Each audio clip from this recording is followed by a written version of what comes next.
Pace bene, video ini saya beri judul Masuk Persekutuan Doa Merasa Lebih Kristen. Pertama-tama saya ingin katakan ini, saya membuat video ini sebagai sebuah sapaan persaudaraan. Bukan untuk menghilangkan semangat untuk aktif dalam kelompok doa, begitu ya. Tetapi katakanlah sebagai pengingat persaudaraan, fraternal correction. Nah, mengapa perlu dibuat video ini?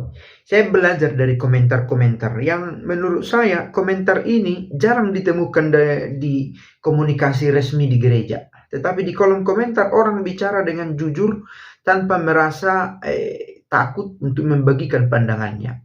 Salah satu pandangan itu adalah tentang orang-orang yang aktif dalam persekutuan doa dan merasa diri lebih Kristen.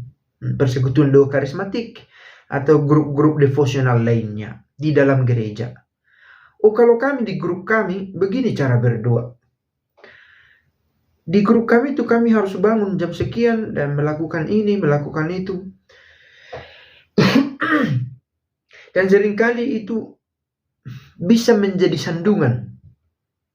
Dalam pembicaraan bersama ada seorang ibu di situ yang tak aktif di grup, katakanlah dia malu untuk aktif di grup lain, grup-grup doa, sehingga dia hanya menjadi pendengar. Kalimat-kalimat seperti tadi, kalau kami di grup kami, bisa menjadi benteng yang memisahkan yang satu dari yang lain, sehingga gerejanya hilang, begitu kan, gereja persekutuan. Tetapi ketika kita katakan, kalau kami di persekutuan kami ini berdoanya dengan nyanyian, misalnya kami itu dan seterusnya, itu bisa menjadi sandungan untuk gereja. Nah, berkaitan dengan itu saya menemukan satu dokumen ditulis dari KWI, Aneka Karunia Satu Roh, sebuah surat edaran tentang pembaruan karismatik yang menurut saya bahasanya sangat tegas, begitu ya. Ditulis 30 tahun yang lalu, tahun 93. Tetapi meskipun sudah lama, tetapi isinya tajam menurut saya. Bahasanya lugas. Baiklah kalau para pemula diberi penjelasan secukupnya sebelum masuk ke dalam persekutuan doa. Nah, saya baca ini dari poin nomor 15. Mana tahu ada referensi yang sama bisa dicocokkan ya. Dengan penjelasan itu buahnya lebih bagus. Kalau masuk persekutuan doa, diharapkan buahnya lebih bagus. Misalnya berupa komunikasi yang lebih luas dengan saudara segereja. Dan kesetiaannya makin tinggi pada gereja.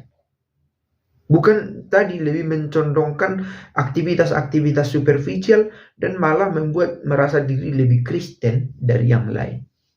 Tetapi perasaan itu perlu ada, namun tampak dalam kesetiaan yang tinggi pada gereja.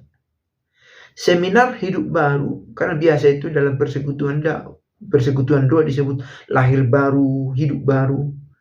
Itu kiranya menjadi kesempatan berharga untuk bertumbuh, lebih setia dalam gereja, lebih komunikatif. Tetapi diingatkan di sini, para pemula perlu diingatkan terus bahwa selesainya atau ikutnya dalam seminar hidup baru tidak membuat orang itu sampai pada puncak kekudusan. Mereka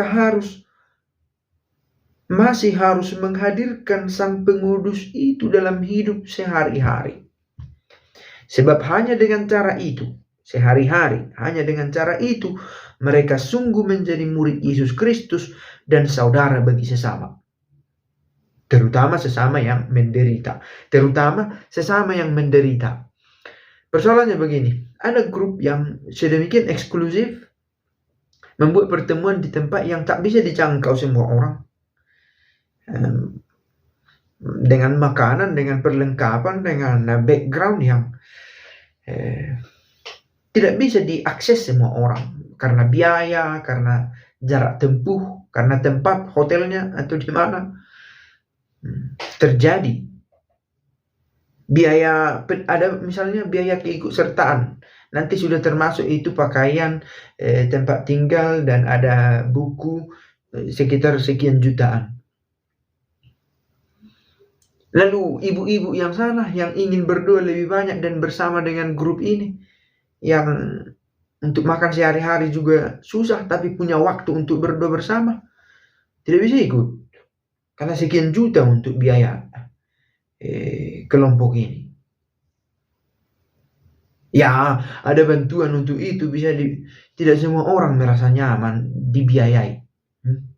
Saya pernah lihat di sini pengemis, dia menjual karya tangannya, bukan pengemis tetapi orang apalah di tengah jalan, supaya bisa makan. Lalu orang memberi dia makanan, dia tidak mau menerima. Bukan karena dia tidak butuh makanan, tetapi dia merasa terbebani untuk diberi melulu.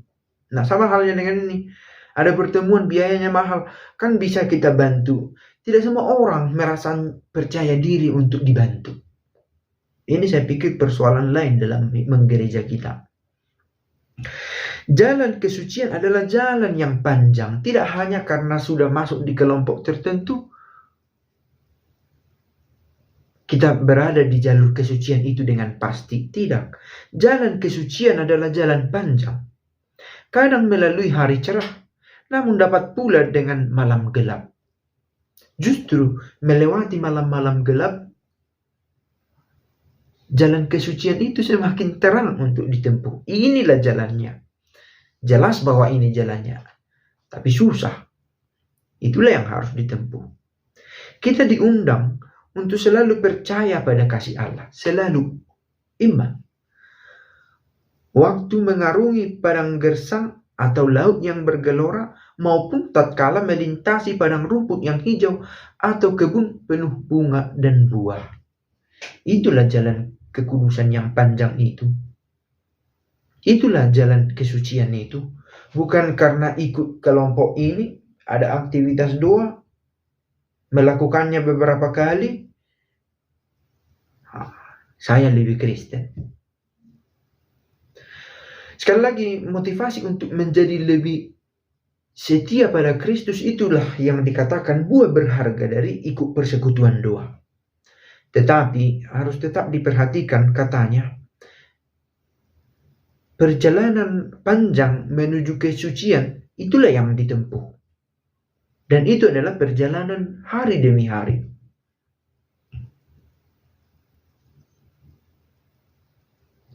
Lalu kalau ada berkata, kalau begitu tidak perlu ikut kelompok persekutuan doa, tidak dikatakan begitu. Dengan kelompok itu kiranya lebih luas dengan saudara segereja. Dan lebih setia, makin tinggi kesetiaannya pada gereja. Seminar hidup baru dapat menjadi kesempatan yang berharga untuk itu.